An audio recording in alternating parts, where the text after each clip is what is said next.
Bueno, buenas tardes a todos. Bienvenidos a SEADE. Haciendo honor a la puntualidad, vamos a comenzar presentando al doctor Daniel Pintos. Les voy a contar que Daniel Pinto es doctor en Administración de Empresas por la Universidad Católica Argentina. Realizó posgrados en Conducción de Recursos Humanos y posgrados en Negociación en la UCA también. Es licenciado en Administración Pública por la UCA. Es exdirector de los posgrados de negociación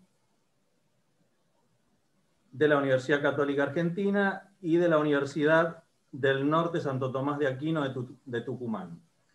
Y también del posgrado en negociación de la Universidad FASTA de Mar del Plata. Profesor y capacitador en diferentes universidades, empresas y consultor.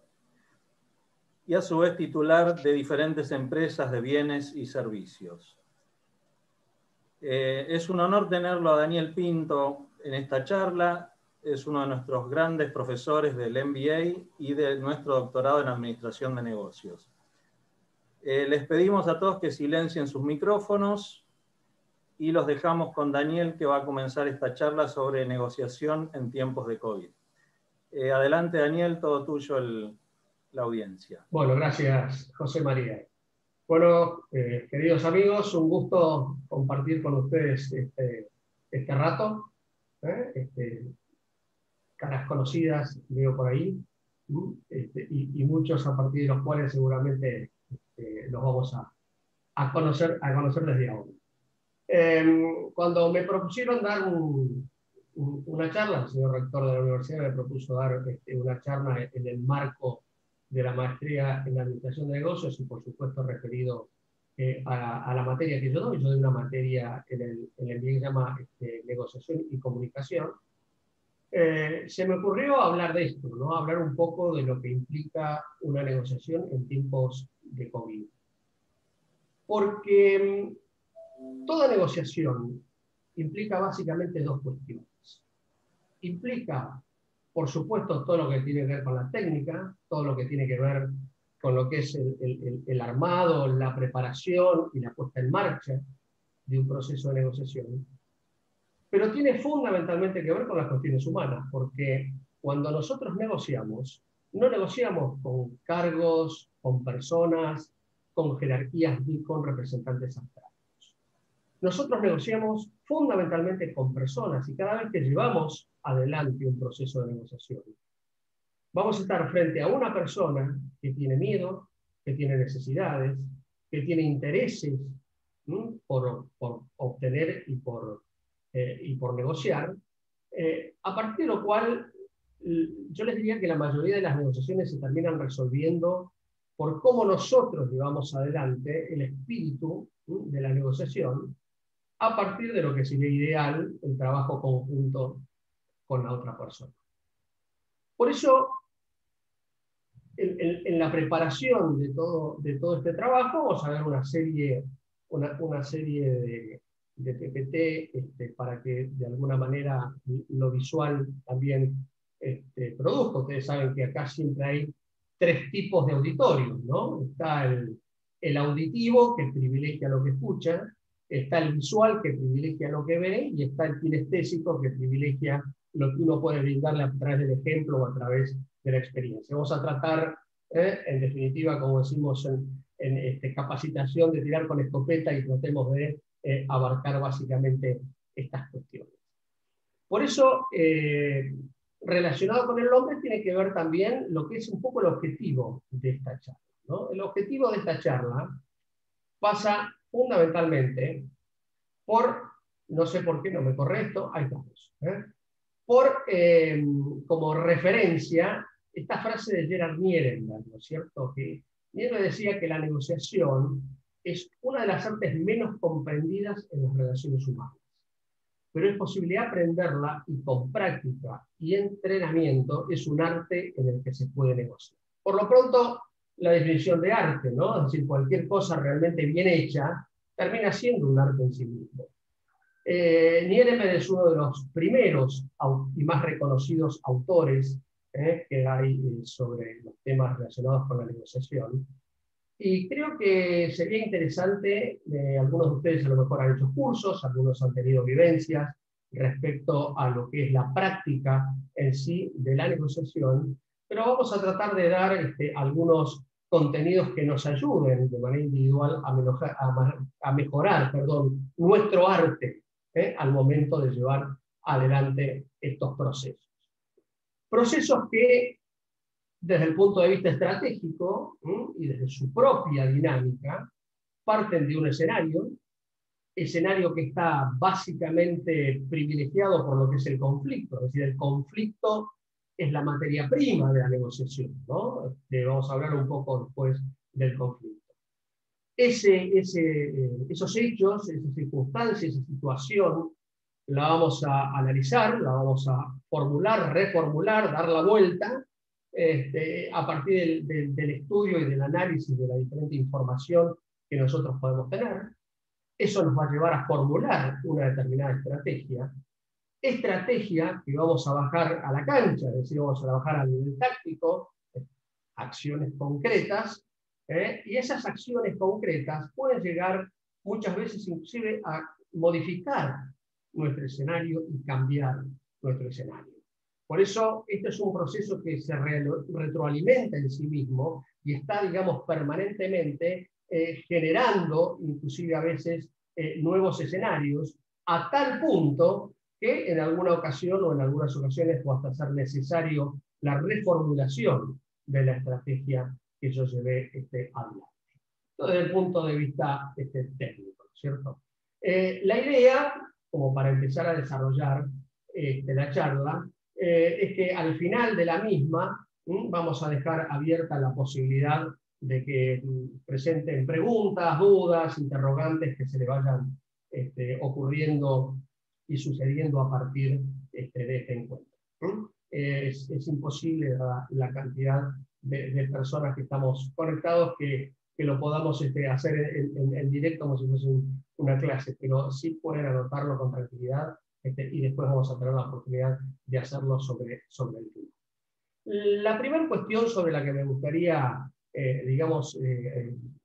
avanzar es ¿qué idea tiene cada uno de lo que es una negociación? ¿Cierto? Ustedes piensan, tómense un minutito como para decir, bueno, a ver, ¿qué creo yo que es la negociación? ¿Qué pienso yo que es? ¿Qué concepto tengo y qué percepción tengo de la misma? ¿Sí? Pensemos un poquito.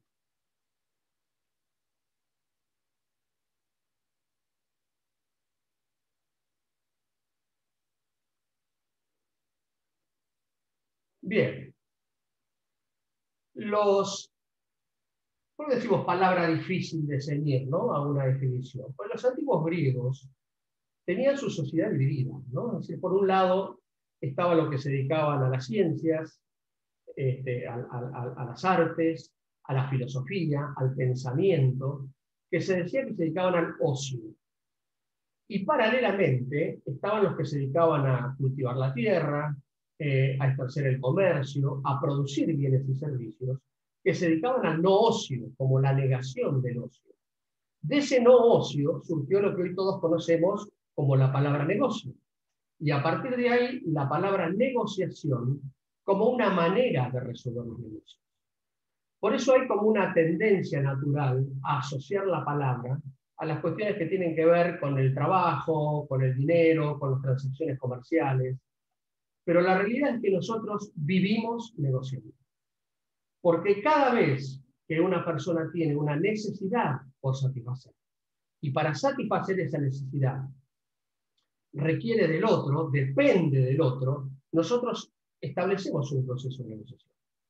Por eso tenemos intensas negociaciones familiares, ¿no? Si las habrá, porque aparte la negociación familiar, digamos, tiene un componente emocional grande, ¿no es cierto? Ni que hablar en estas épocas de COVID, cuando de pronto nos hemos quedado todos encerrados en un determinado espacio físico, sin posibilidad de salir, ¿no es cierto? Con hijos, con esposos, con parejas, lo cual evidentemente, independientemente de las cuestiones que nos han presentado respecto a lo laboral, eso ha terminado definiendo muchas veces determinadas y constantes y permanentes negociaciones cargadas por la percepción que cada uno tiene y por el componente emocional que evidentemente cada uno le da a esa cuestión.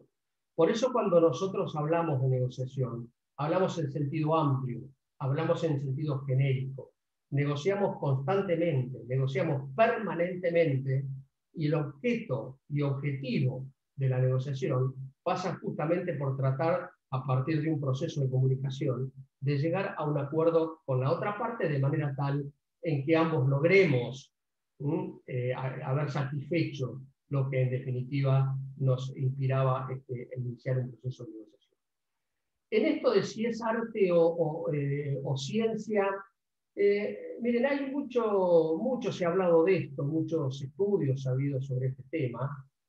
Recordarán, seguramente muchos habrán visto la película Una mente brillante, ¿no? Que planteaba la historia de John Nash, ¿no? Que fue básicamente el que a través de su premio Nobel empezó a establecer las cuestiones de cooperación y competencia, los juegos de cooperación y competencia. ¿Cierto? Es decir, hay mucho análisis respecto a la idea de cientificar determinadas cuestiones, hacerlas científicas. Yo debo confesarles que no estoy muy de acuerdo con ese tipo de teorías, sobre todo en nuestra cultura. ¿Por qué? Porque cuando uno habla de aplicar la ciencia, en este caso a las variables, estamos hablando de ponderarlas, o sea, la manera que tenemos básicamente de hacerlo es de la ponderación, de cómo se vaya desarrollando el proceso de valoración que cada uno le dé a las cuestiones en disputa. Pero pregunto, ¿quién valora? ¿Quién cuantifica? ¿Quién dice si una cosa vale 2, 3, 5 o 20? La persona que lo pondera. Con lo cual, esa persona está cargada, está imbuida de subjetividad. Por eso, digamos, ¿cómo uno pondera una mirada? ¿Cómo pondera una emoción? ¿Cómo ponderás simplemente que a veces el otro te cayó bien o el otro te cayó mal? Y te cayó bien y es una negociación, y te cayó mal y es una negociación totalmente diferente. Por eso nosotros, que culturalmente tenemos una manera bastante emocional de vincularnos con los otros, diríamos que estamos mucho más cerca de la ciencia que del arte. Pero sin pretender entrar así en definiciones, les diría que básicamente nosotros podemos determinar la negociación como un sistema adaptativo complejo. Es un sistema porque tiene una serie de elementos que interactúan y se condicionan. Es adaptativo porque se requiere que esos elementos estén en función del tipo de negociación que llevamos adelante. Y es compleja por la enorme cantidad de variables que intervienen. Porque, digamos, la negociación está hecha por lo que me pasa a mí y lo que quiero obtener, sumado a lo que le pasa al otro y lo que quiero obtener, y sumado a un contexto dentro del cual básicamente se desarrollan las cosas. Entonces pensemos y volvamos a ese escenario de marzo del año pasado, donde de pronto nosotros nos encontramos ante una situación de incertidumbre total, vamos a hablar un poquito de la palabra incertidumbre, en el cual no sabíamos lo que pasaba, en el cual se estimaba que las cosas iban a ser de una manera y después fueron de otra, producto justamente de la situación y de la circunstancia, y en el cual uno se encontraba básicamente en su núcleo, en su círculo íntimo, algunos solos, otros acompañados por familia o por pareja, como decíamos, y evidentemente dentro de ese contexto también estaba el problema laboral que seguramente cada uno tenía.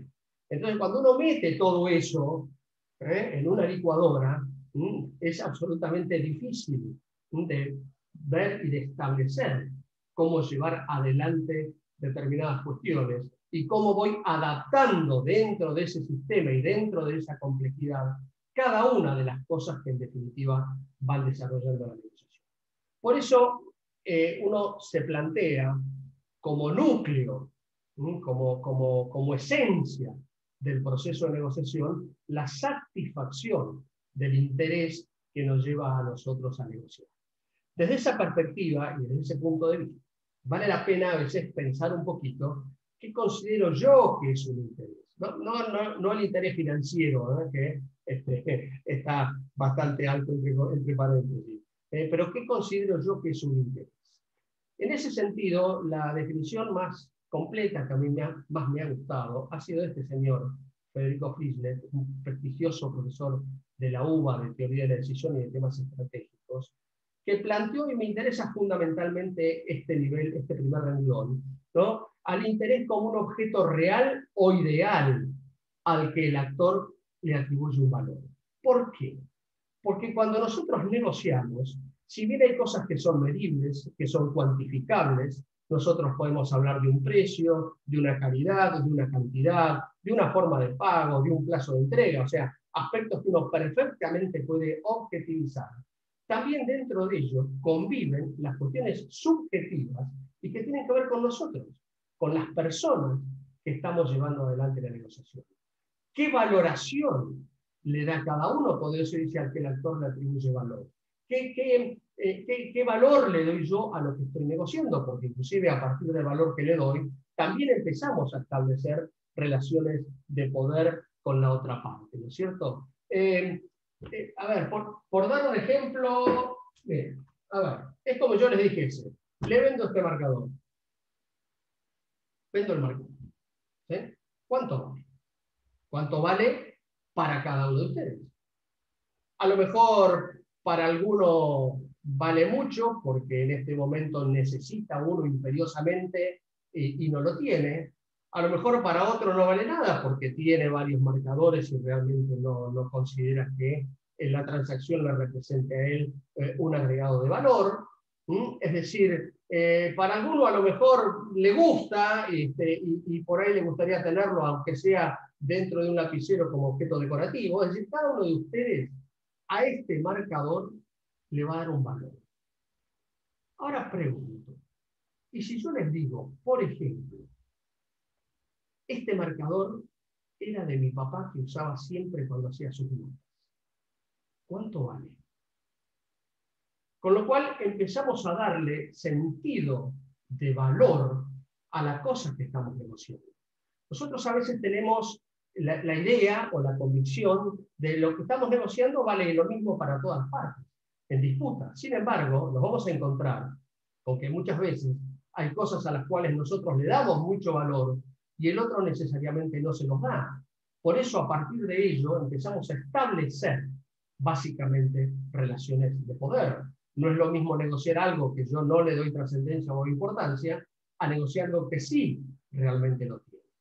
Y yo le pregunto, hagan este ejercicio mental de estos últimos 12 meses que hemos pasado y con las personas con las cuales hemos convivido o hemos compartido, familia, amigos, compañeros de trabajo, socios, clientes, proveedores, y qué diferente valoración pudo haber hecho de acuerdo a su nivel de necesidad cada uno de estas cuestiones de las que básicamente pretendíamos negociar. Entonces, desde esa perspectiva, no asuman que lo que estamos negociando es igual para los dos. Porque acá puede estar la primera gran diferencia de cómo enfocar y de cómo llevar, en definitiva, adelante todo este proceso. Por eso, decía mi amigo Einstein, lo que se mide no siempre es importante, y lo que es importante no siempre se puede medir. Porque en toda negociación, de pronto reitero, lo que sea importante para mí no necesariamente puede llegar a ser importante para la otra parte. Desde ese lugar, traten siempre de ver y de estimular y de buscar información de dónde estamos parados cada uno en esa negociación y qué resulta importante para cada uno esa negociación. Tratando fundamentalmente de poner el eje en las cuestiones que son subjetivas, porque ahí es donde está muchas veces el nudo y la posibilidad de resolver una determinada cuestión. Cuestión que va a ser definida por el conflicto, tomando, no vamos a hacer terapia, ¿no? Pero tomando digamos, la palabra conflicto en sentido amplio, reitero como dije al principio, como objeto, como punto de partida y como materia prima de ese proceso de negociación. Es decir, nosotros convivimos permanentemente con diferentes tipos de conflictos, como ya nos hemos puesto de acuerdo en diferentes niveles y en diferentes cuestiones. ¿Y qué solemos hacer ante los conflictos? Miren, depende, ¿no? Maravillosa palabra en negociación, depende. A veces uno se lo niega, ¿no? ¿Cuántas veces uno dice, no, a mí esto no me está pasando, no quiero saber nada, querés meter la cabeza dentro de un balde y preferir que nada suceda? A veces uno lo evita, es decir, reconoce la situación, ve la situación, pero el famoso decide que no estoy, o si ves que sube por el ascensor, te vas por la escalera. Por diferentes motivos, preferís no afrontar la situación. A veces uno posterga, hay personas que son postergadores seriales, el famoso lo estoy pensando, ¿no es cierto? Habrá que ver por qué lo está pensando, o a veces uno decide enfrentar básicamente la cuestión. Desde esta perspectiva, uno dice negarlo, evitarlo, postergarlo o enfrentar el conflicto. Tenemos que hacer en principio una disociación. Una cosa es lo que yo haga, producto de una decisión estratégica, es decir, pienso, analizo y a partir de ahí tomo una decisión, y otra cosa es lo que yo haga, producto de una decisión emocional, producto de algo que te llevó a la reacción o a una determinada reacción en un determinado momento. He tenido muchas charlas, muchas conversaciones con amigos y hemos hecho algunas encuestas en ese sentido también. Y uno ha logrado comprobar que si hay una palabra que en todos estos meses de COVID aflora en la gente y está en la piel, es el tema de las emociones, o sea, cómo cada uno siente y cómo cada uno se presenta y se planta frente a una determinada situación. Y qué difícil es hacer digamos, ese camino entre lo emocional y lo racional o lo objetivo. Porque la primera cuestión pasa justamente por saber ese conflicto, ese problema o esa cuestión que tengo que resolver, cómo la ve cada uno, cómo la percibe cada uno. Porque evidentemente, de acuerdo al lugar en el cual estemos, cada uno va a tener una manera diferente de ver las cosas. El que está en la tierra va a preponderar el barco, pues si el barco que está en el barco va a estar feliz porque ve tierra. Es decir, la perspectiva que cada uno tiene en el lugar donde está. De qué lado del mostrador te ubicas y a partir de ahí cómo cada uno tiene tendencia a ver las cosas. Porque está la posibilidad de que el hecho de estar en lugares diferentes haga que nosotros veamos las cosas diferentes. ¿Cómo puede ser que uno ve 3 y cómo puede ser que el otro ve 4?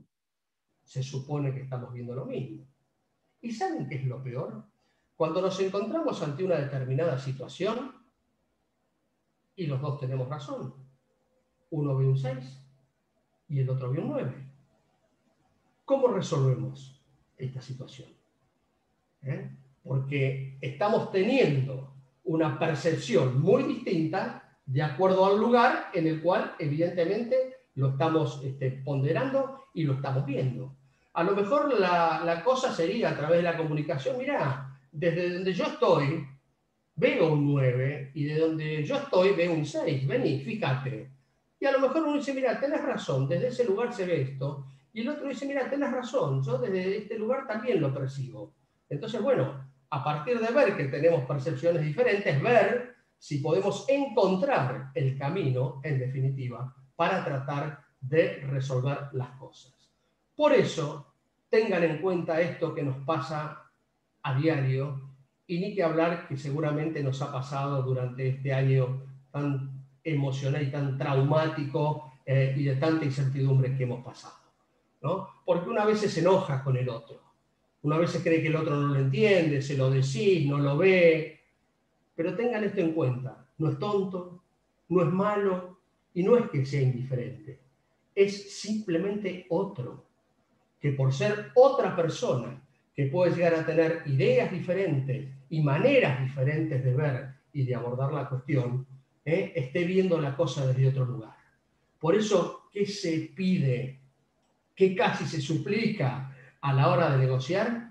Es esta palabra que tiene que ver con la empatía. Esto de ponernos en el lugar del otro, ponernos en los zapatos del otro y a veces simplemente hacer el ejercicio de pensar y de decir, ¿qué haría yo si estuviese en ese lugar? ¿O qué haría el otro si estuviese en mi lugar? Uno está generalmente cuando negocia muy parado en lo suyo, en su situación, en sus intereses, en sus necesidades y en sus propias percepciones. Pero ¿saben qué? Enfrente, como dijimos al principio, tenemos una persona que puede tener ideas, percepciones, intereses y necesidades totalmente diferentes. De ahí a la imperiosa necesidad de tratar de ver qué ve el otro para ver si en ese trabajo conjunto podemos lograr acuerdos que de alguna manera pueden resultar importantes para las partes. Por eso, y de una manera irónica, ¿no? Decía Sartre, nadie es como el otro, ni mejor ni peor, ¿no es cierto? Es simplemente otro. Y si dos están de acuerdo es por un malentendido. Una frase maravillosa que de alguna manera justamente lo que marca es eso, la ironía de la convivencia, la ironía de las circunstancias y la ironía de la condición humana, ¿no es cierto? Respecto a lo difícil que es a veces ponerse de acuerdo y a lo difícil que es a veces percibir las cosas básicamente de la misma manera.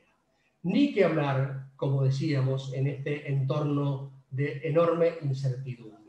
Por eso, cuando uno habla de pandemia, cuando uno habla de negociación en tiempos de pandemia, en tiempos de COVID, es indispensable hablar de lo que se denomina el contexto VICA.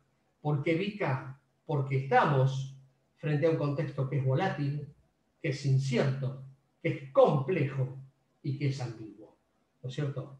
Es volátil, evidentemente, por los cambios y la manera en que se van dando esos cambios, y el desafío que puede llegar a implicar muchas veces lograr digamos, el abordaje y la solución de este tipo de problemas. Porque acá hay que hacer una salvedad, ¿no es cierto? Una cosa es el riesgo, cuando uno dice asume un riesgo, ¿no? Que es cuando hay eventos futuros que tienen una determinada posibilidad de ocurrencia. Es decir, hay un evento que puede llegar a ocurrir, porque, por ejemplo, si yo digo, tiro una moneda al aire, hay 50% de probabilidad de que salga de un lado o que salga del otro. Eso es el riesgo que corro. Pero el problema es la incertidumbre, que es cuando la posibilidad de ocurrencia no se puede definir o calcular, ¿no es cierto? Es decir, la posibilidad de asignar en ese sentido cuestiones es prácticamente nula. ¿Por qué? Bueno, por la incertidumbre que se genera. Y no hay ninguna duda que hemos estado, seguimos estando y seguiremos estando, vaya a saber por cuánto tiempo, con un altísimo nivel de incertidumbre, que no va a depender de nosotros, y dependerá a lo mejor de un determinado bichito, de la circunstancia, de la manera en que se puedan seguir resolviendo las cosas, ¿no es cierto? Pero hay que tener en cuenta en este contexto, fundamentalmente, como les decía al principio, la parte humana, porque todos nos hemos sentido y probablemente sigamos sintiendo dentro de este marco de incertidumbre, ¿no es cierto?, que produce evidentemente una situación de inequidad respecto a la información asimétrica que cada uno maneja desde el interior, básicamente desde lo que siente.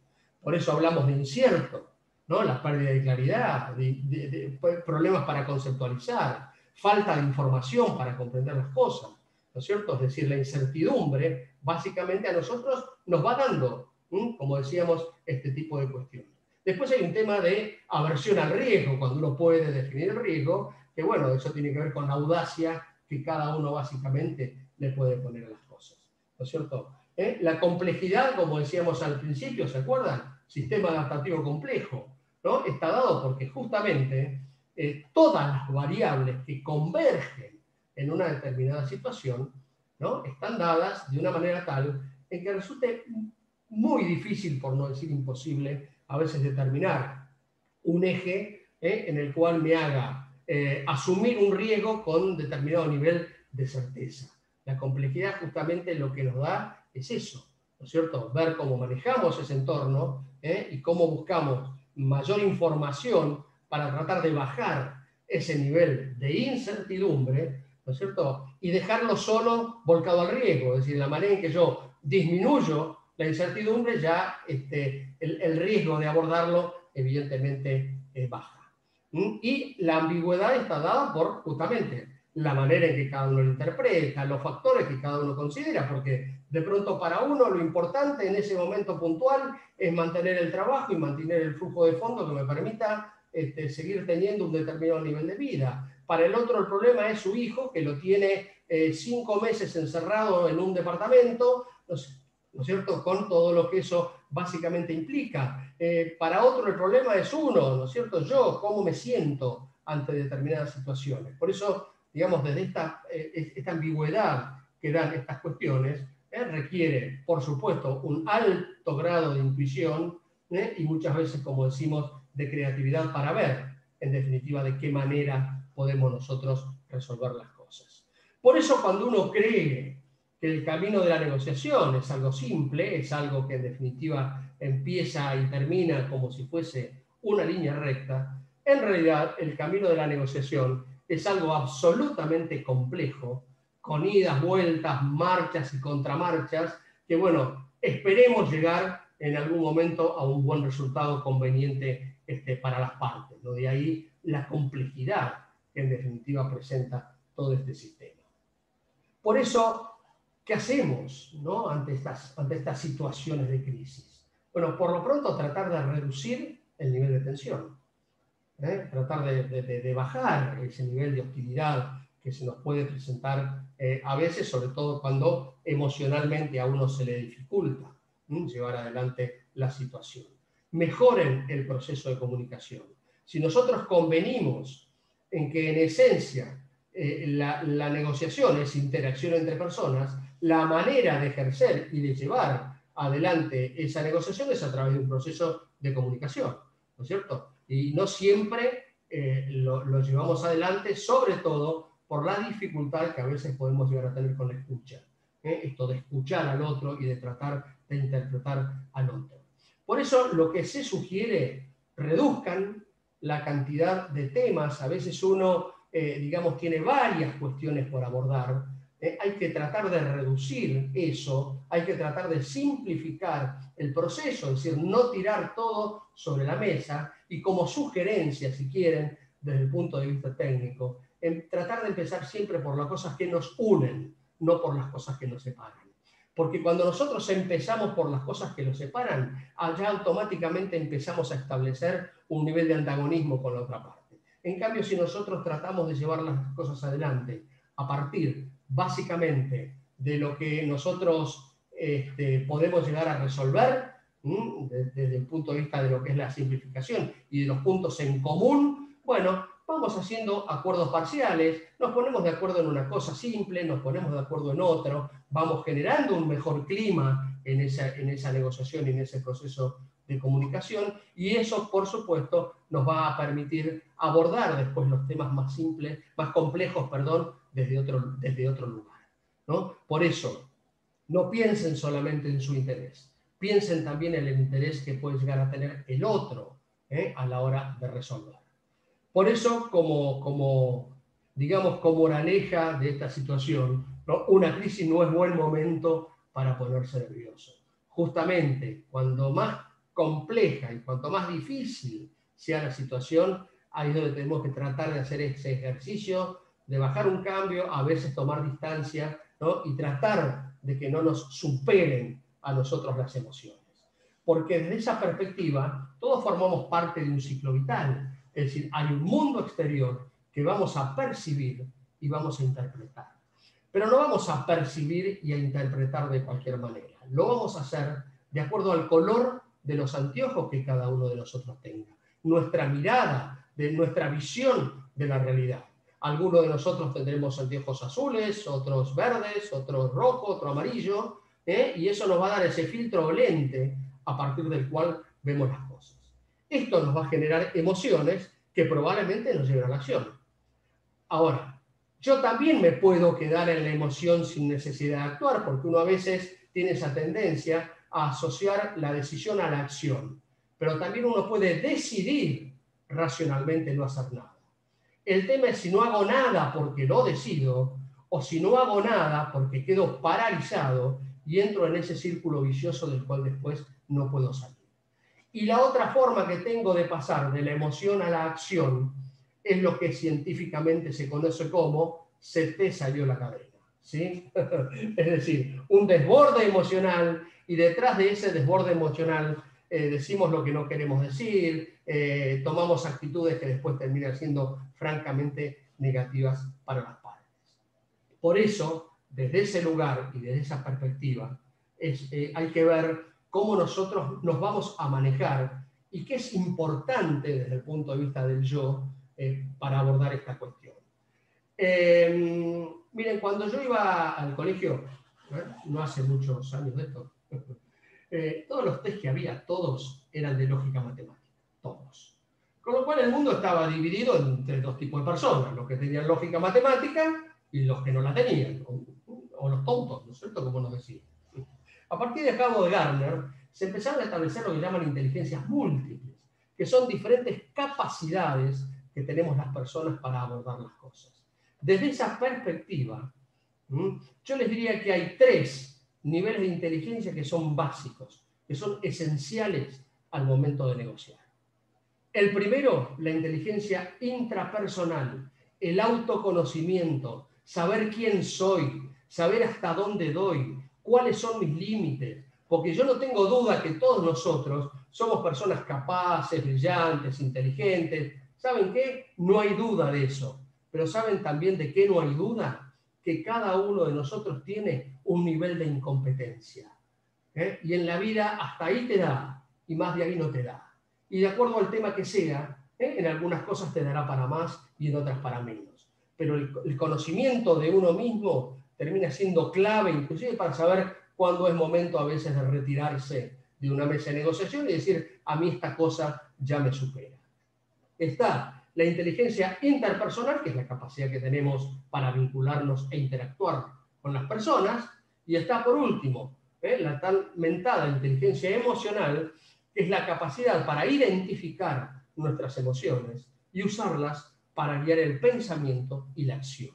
Es decir, cómo las emociones son como una linterna que me van mostrando a qué cosas yo les voy prestando atención. Piensen ustedes en sus vidas, piensen en todo este tiempo que hemos pasado, sobre todo de encierro, donde uno se va generando a veces una especie de olla a presión, y cómo nos cuesta ese manejo entre lo emocional y lo racional, que termina siendo clave a la hora de resolver las cuestiones.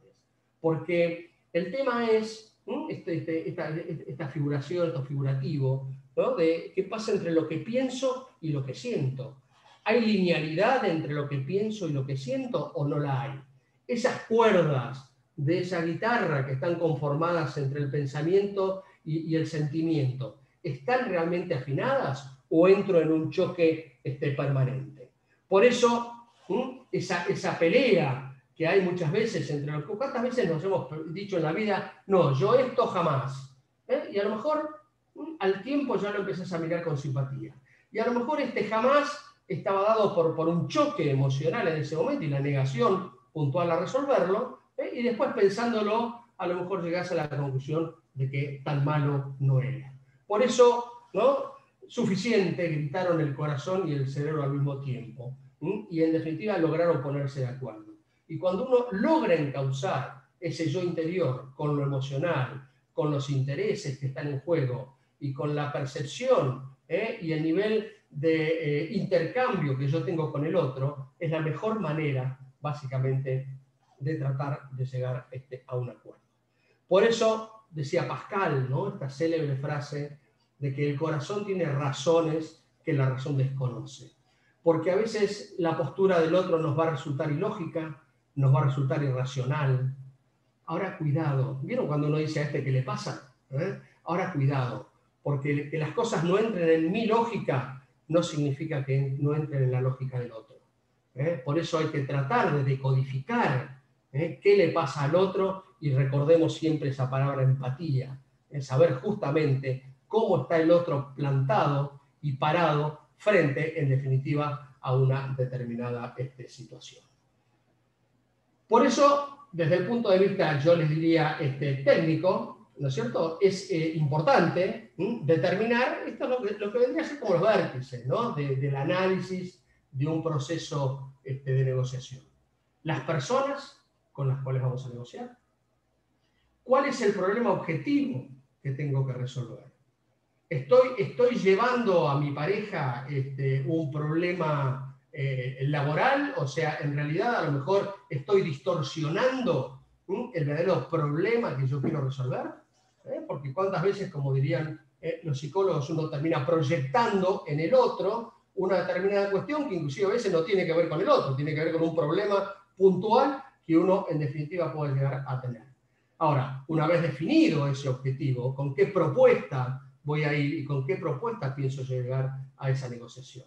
¿No es cierto? ¿Cuáles son los rangos de acuerdo dentro del cual nos vamos a manejar y qué seguimiento posterior voy a hacer de las cuestiones? Porque a veces hay negociaciones que empiezan y terminan y ahí se acabó la cosa, y a veces hay negociaciones que van a requerir en el tiempo un seguimiento para ver si eso que se acordó es efectivamente respetado por las partes. A partir de ahí, analicen en toda situación y en todo conflicto, tratando de despejar, como decíamos antes, la variable emocional y de alinear las percepciones que cada uno tiene, los intereses objetivos y subjetivos que puede llegar a tener cada una de las partes.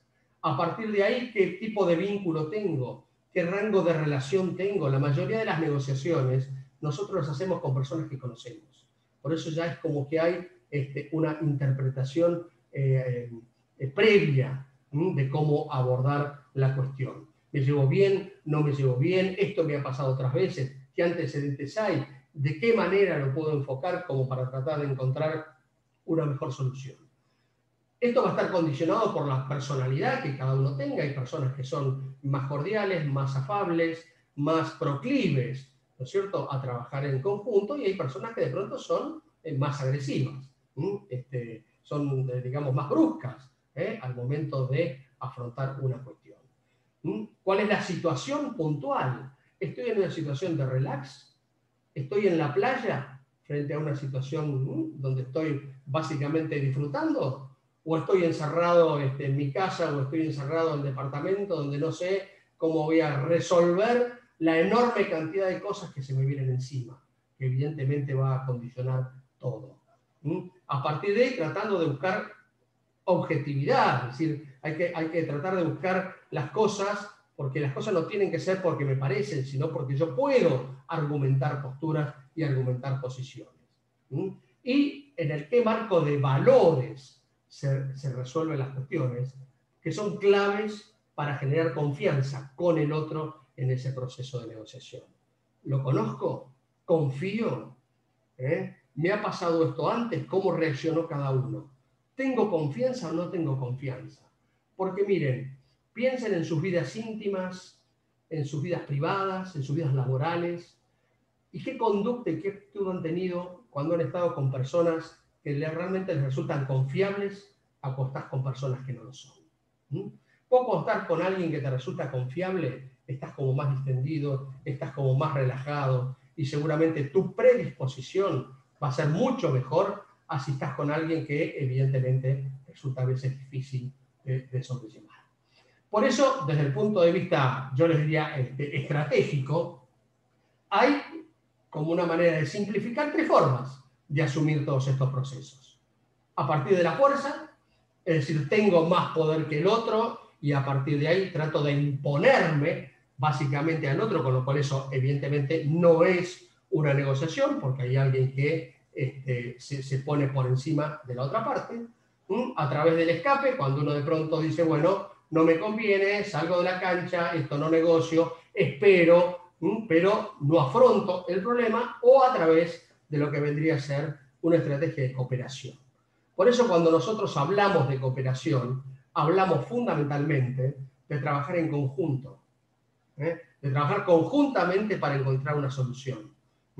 Argumentar posturas, argumentar posiciones. Las cosas, reitero, no tienen que ser porque a mí me parecen, tienen que ser porque yo efectivamente las puedo demostrar y las puedo argumentar. El tema de la escucha. Miren, la negociación no la domina el que habla, la domina el que escuche. Escuchen.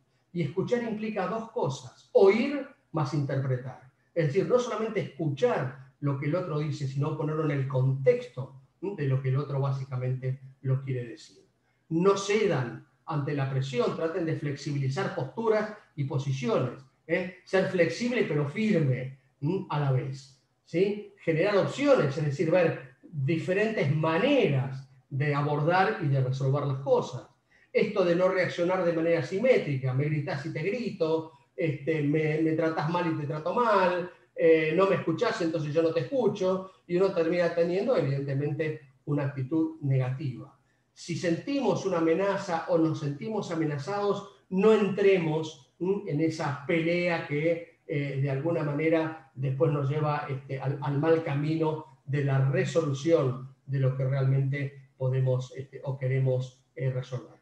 Y como eje fundamental, preservar la buena relación, porque a veces hay momentos emocionales en que uno dice cosas, como decíamos, que después te arrepentís, tirás una amenaza o decís algo que a lo mejor puede llegar a ser hiriente para la otra parte. Bueno, tratemos, como dijimos, de mejorar ese proceso de comunicación y a partir de ahí de resolver las cuestiones dentro del marco de complejidad que implica no solamente un proceso de negociación, sino esta situación particular que a todos nos está tocando vivir, ¿no es cierto? Tan difícil y francamente tan compleja.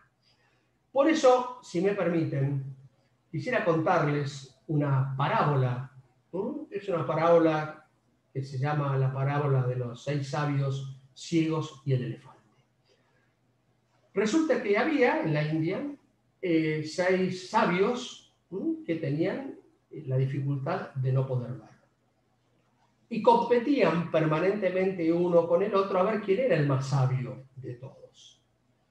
Dentro de esa discusión, un día se les planteó la duda de qué era realmente un elefante, ¿no es cierto?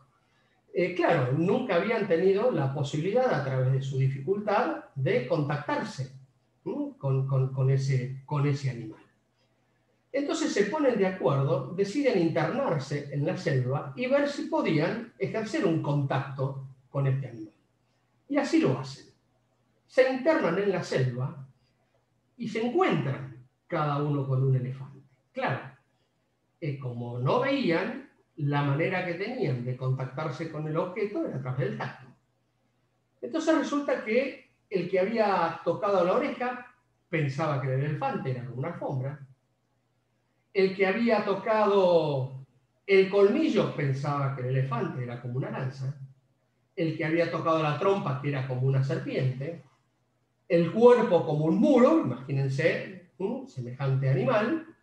La pata como un árbol y la cola como una cuerda. A partir de ahí vuelven los 6 sabios al lugar donde habían quedado en reunirse y empiezan a contar su percepción, cuál había sido, digamos, su percepción de este animal.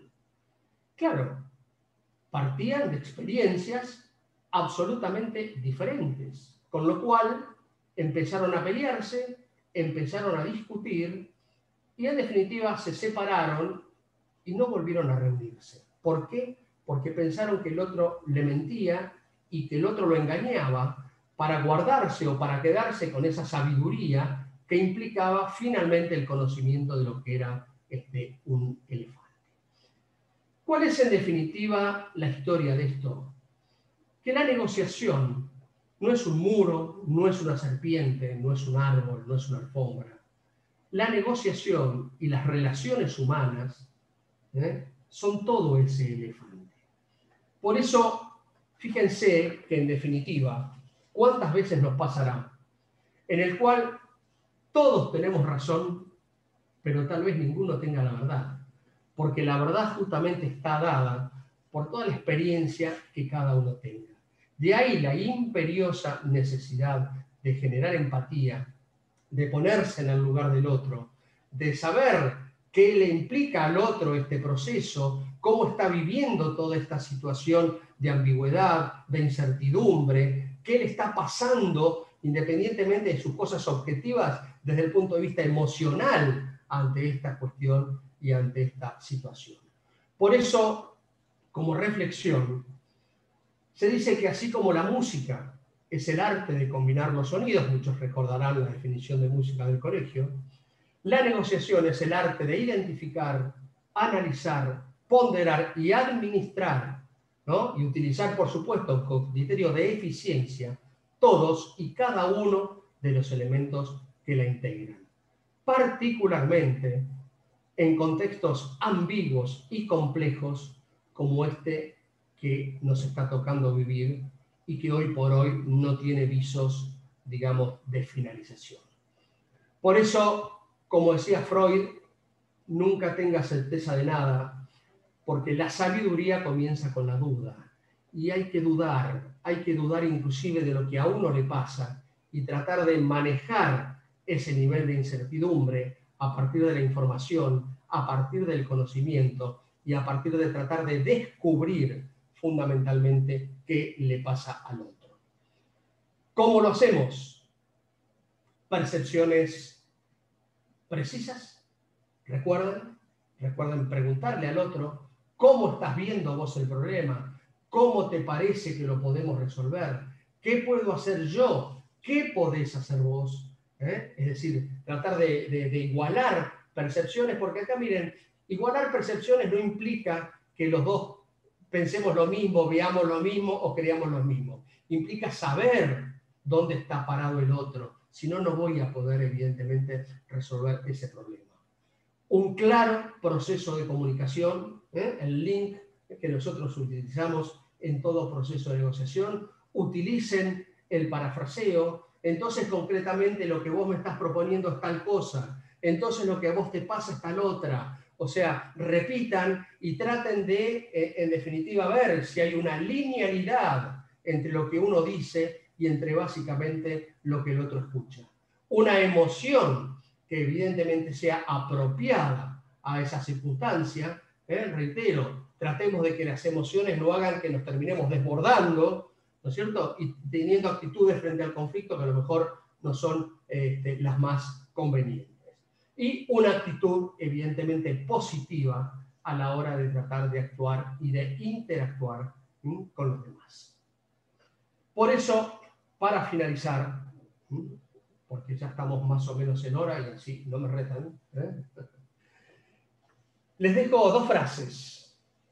Una de Viktor Frankl, que dice que la única libertad humana que no se puede arrebatar es la capacidad de decidir qué actitud asumir en circunstancias determinadas, de escoger tu propio camino.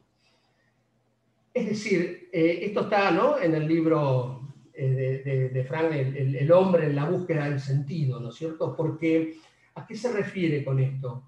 A que todos nos encontramos permanentemente ante determinados conflictos. El tema es qué actitud vamos a tomar, con qué actitud lo vamos a asumir. ¿Lo vamos a hacer con una actitud de cooperación? ¿Lo vamos a hacer con una actitud de tratar de resolver las cosas a través de la empatía y del manejo conjunto de una situación? ¿O vamos a adoptar una actitud francamente negativa de presión y de ejercicio de poder hacia el otro? Porque nosotros no podemos decidir si tener o no conflictos. Nuestros conflictos son parte de nuestras vidas. Lo que sí podemos decidir, y depende de nosotros, es la manera de tratar de abordarlos y la manera de tratar de resolverlos. Y decía Marcel Proust, ¿no? El verdadero viaje al descubrimiento, digamos, no pasa en buscar nuevos paisajes, sino en tener nuevos ojos. ¿A qué se refiere? A que si nosotros vamos a ver siempre las cosas de la misma manera, vamos a estar perdiendo la riqueza que implica muchas veces cambiar la actitud, cambiar la perspectiva, cambiar la mirada, porque como decía el científico, ¿no? Digamos, la estupidez está dada en hacer siempre lo mismo y en pretender obtener resultados diferentes, ¿no es cierto? Entonces, desde ese lugar y desde esa perspectiva, traten indefectiblemente, como dice Proust en su libro En busca del tiempo perdido, traten de ver las cosas a veces de diferente manera. De ponerse, ¿se acuerdan del 6 del 9? De ponerse en el lugar del otro y decir, ¿y qué pasa si yo esto lo asumo, lo miro y lo percibo del otro lugar? ¿Qué pasa si yo trato de interpretar al otro, trato de percibir lo que al otro le sucede y trabajar conjuntamente, no solamente para bajar el nivel de intención, sino para que cada uno sienta que de alguna manera, a partir de ese trabajo conjunto, hemos logrado satisfacer mutuamente nuestros propios intereses y el vínculo y la relación no se ha visto afectado. Así que, bueno, acá estamos terminando. Gracias por escuchar, gracias por participar en esta charla. Espero haberles sido útil, haberles por lo menos de ver cómo encaramos las cosas, ¿no? Es decir, no sé esto para el trabajo cómo les irá, pero por lo pronto en su casa seguro que alguna de las cosas que vimos hoy la van a poder aplicar. Así que bueno, los invito, comentarios, dudas, expectativas, preguntas que quieran hacer, acá estamos con José María y dejamos abierta la posibilidad, digamos, para que lo hagan. ¿Sí? Los escucho, el que quiera, suelta micrófono y la duda o la pregunta que quiera hacer, bueno, estamos para hacerlo.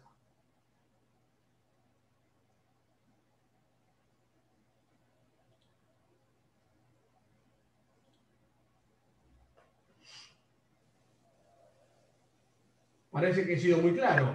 A ver, acá hay dos posibilidades, o fui muy claro o nadie entendió nada, ¿no? ¿Puedo hacerte una pregunta? Por mi salud física y mental, déjenme que piense que fui claro. ¿Puedo hacerte Sí. una pregunta? Por favor, Mariana. Muy buena la exposición, te felicito. Gracias, Mariana. Sí, por supuesto, muy buena, la verdad, estuvo muy bien. Quería hacerte una pregunta. Cuando están las dos fuerzas entre los tres pasos que vos recién decías de negociación, entre el que se impone, el que se escapa o el que sí tiene la cooperación, pero alguno de los dos se queda trabada en la negociación, ¿hay alguna posibilidad de forma de encontrar una solución afuera de la mesa de negociación para poder traerla? Como diría la escuela de negociación de Harvard, el MAN famoso de La Richard Ewing, alternativa. la alternativa. La alternativa que plantea Harvard, sí. A ver, si yo tengo una alternativa, evidentemente Sí, el MAN es poder, ¿no? Es decir, el verdadero sí, poder en la negociación está dado por las alternativas que cada uno tenga para resolver una determinada situación. Con lo cual, sí, si yo tengo un buen man, a lo mejor haré un saludo, me despediré de esa persona y me iré a acudir a mi man. Para los que no han tenido la oportunidad de leer el libro, miren, es bestseller de negociación, que francamente les recomiendo, si pueden, que lo lean, porque los va a ayudar en la vida, ¿no es cierto? Básicamente a llevar adelante las cosas. Si yo no tengo un buen man, el problema es que en toda negociación yo dependo del otro. Es decir, yo tengo mi sí, pero el sí del otro lo tiene el otro. Con lo cual, si el otro no tiene esa predisposición para tratar de resolver las cosas, francamente va a ser muy difícil llegar a un acuerdo.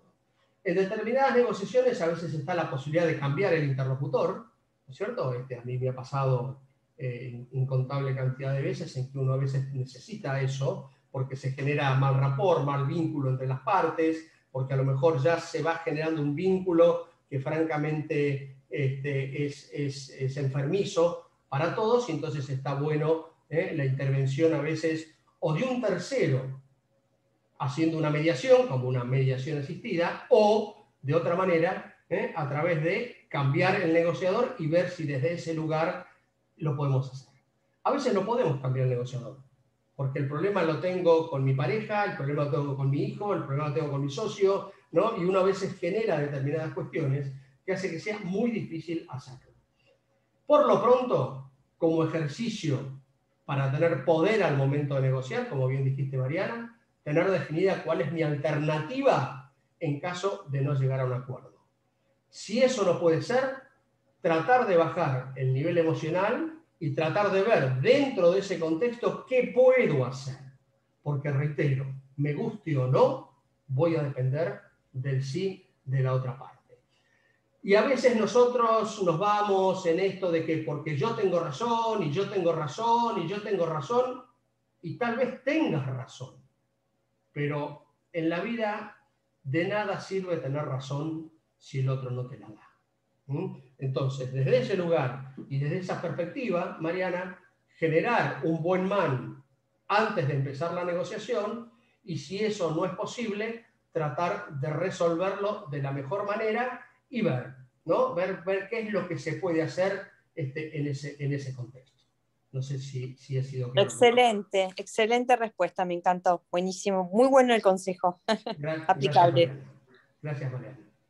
De nada. ¿Alguna otra pregunta, por favor? Jorge, que te veo ahí muy callado. ¿Qué pasa, Jorge?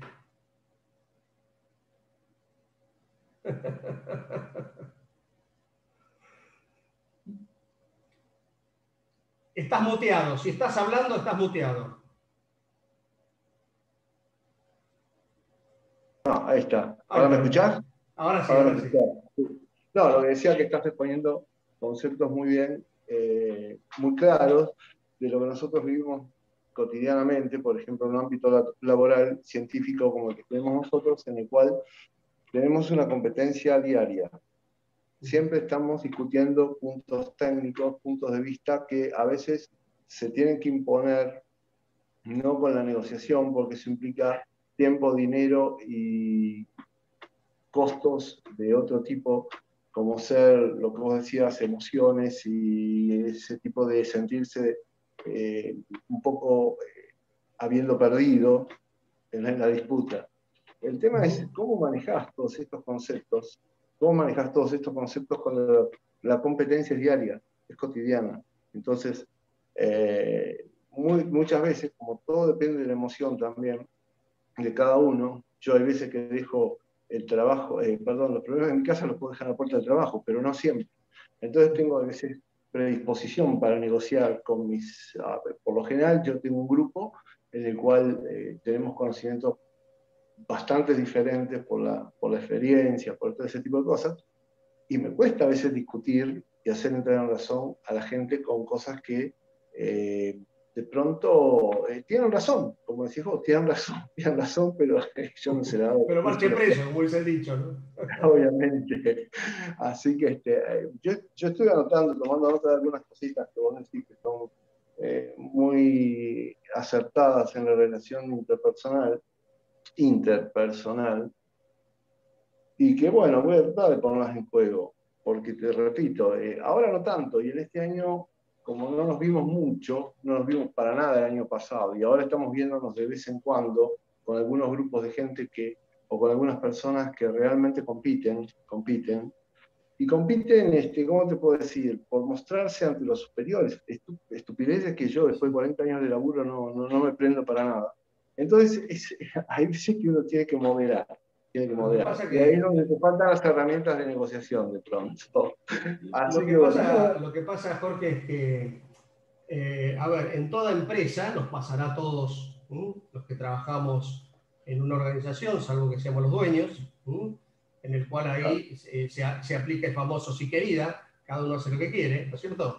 Pero en toda organización hay una pirámide digamos, de poder, en el que a veces es muy difícil resolver las cosas de una manera basada en la cooperación, porque evidentemente, como vos muy bien decís, a veces hay cuestiones de tiempo, hay cuestión de dinero, hay cuestiones que hay que resolver con urgencia, y no nos podemos dar el gusto de sentarnos con 20 a ver qué opina cada uno y cómo le parece que lo tenemos que resolver. Esto es como si de pronto estás en el medio del océano con un barco y se te desata una tormenta. no vamos a hacer una reunión a ver qué piensa cada uno de cómo resolver las cosas. Evidentemente va a tener que haber alguien con autoridad que termine de alguna manera resolviendo la cuestión.